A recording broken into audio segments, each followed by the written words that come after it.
Maraming salamat din, no?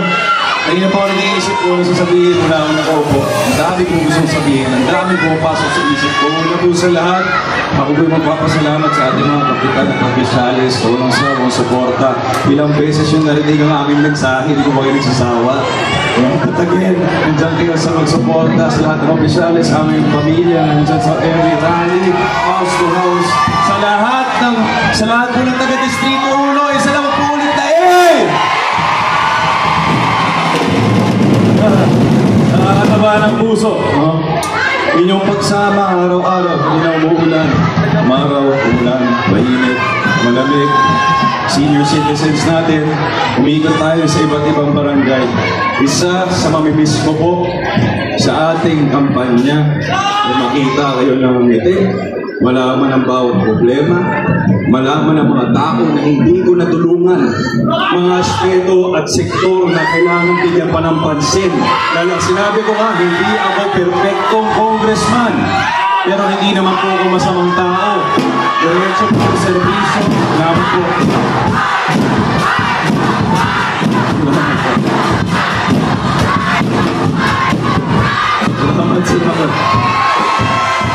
Maging 3 taon, marangal na serbisyo, ang aming ibinigay, hindi na kwestiyon ang aming integridad. No? Walang pinili ang ibigay serbisyo ng tapat sa inyo. Hindi po magiging posible ang lahat kung hindi po sa Team Action agad. Pero bago ko po banggitin ang aming team, again, nawawalan po na sasabihin sa inyo, pero maraming salamat po talaga sa walang sawang suporta. Mula day 1, flashback sa atin yung 2022. Hindi nyo naman ako kaano-ano, hindi nyo naman ako ka-text me, hindi nyo naman ako kaibigan. Nakipagsiksikan kayo dyan. Pumunta tayo sa mga rally. Mula 2022, binigyan nyo ng pagkakataon, niluklok nyo ko sa posisyon. Lahat kami, binigyan nyo kami ng oportunidad na maglilingkod bayan. Anong kapalit nun? Bakit nyo kami pinoto? Dahil sa tiwala. Meron kayong nakikita. Sa mga nagsasabing ayuda, huwag nyo po kaming iboto dahil sa ayuda. Iboto nyo kami dahil binigyan ka namin kayo ng pangalawang rason o ng rason para magboto kami sa pangalawang pagkakataon. Hindi rason ng ayuda. Ang mga pang-araw-araw, 5,000, 10,000, 15,000. Sabi nga ni Congressman RJ, sa taas ng presyo sa merkado, saan mapupunta? Ang presyo sa Quezon City, 4 na pamilya sa isang bahay, 5,000 pesos. Saan ka aabutin? Kaya ang pangako namin, at sinabi ni Mayor RJ, have to work towards giving solutions to people. Hindi solusyon ng pera. Oo, pangtawid araw. Solusyon din siya sa isang araw. 2, 3, 1 linggo. Okay? Madami na po. Matagal na po yun. But we wanted to give you results. Bilang congressman, hindi po ako nagpalaki. Hindi po tayo pumili ng kulay. Dahil ang servisyo hindi dapat pinupolitika. Ibinibigay. Dahil pera nyo po yan. Hindi lang pera. Hindi po pera yan. Hindi natin pinagmamalaki. Hindi tayo bumababa sa ating mga payouts. Dahil ang responsibilidad ko ay mapadali ang inyong buhay, hindi para makiepal at sabihin pera ko yan.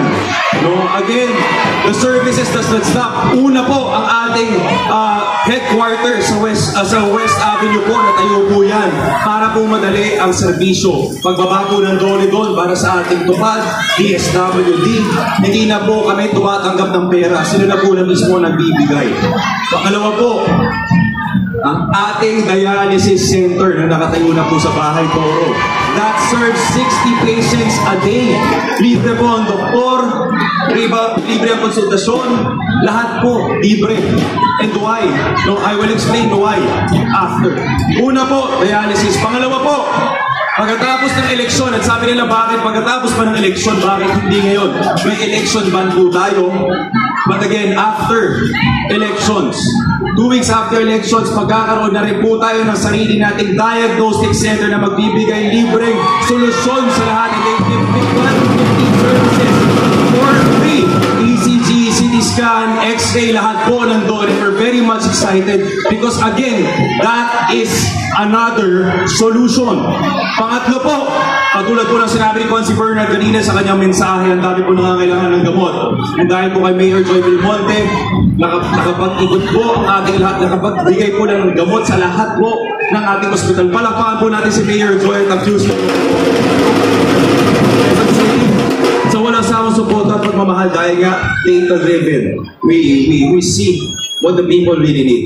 Again, ang ating pangatlo, magkakaroon po tayo ng 2 partnered pharmacies na magbibigay direktang libreng gamot sa mamamayan ng Distrito 1. Pang-apat po, magkakaroon na po, ito po inaayos. Ang 3 po mangyayari na po. Hindi po yan evento, hindi yan election strategy.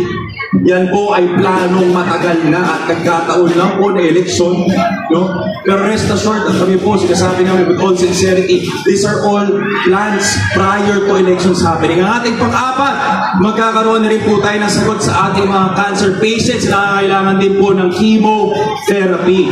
At of course, sa lahat din po ng proyekto na aming ipagpapatuloy, ang bahaing problema na dati nung ako'y nagsimula, sinabi ni Mayor Arjo, meron tayong research with UP. And after 2 years siguro, pagbago ko matapos sa inyong posisyon, sa inyong unang termino, sa iyong unang termino, baka pwede natin ito pag-usapan at magawa ng plano, no? Para mas mabigyan ng sagot ang bahaing problema. And finally, after 2 years, no? Natapos na rin po ang plano. Palakpakan po natin si Mayor Joy Belmonte. And of course, bago po matapos yung 19th Congress, nakausap din po namin si Speaker Martin Romualdez, ng DPWH. Kasama na rin po at magkakit-bisig ang 5 representante ng Lungsod Quezon para po mabigyang solusyon ang bahaing problema. Palakpakan po natin silang lahat.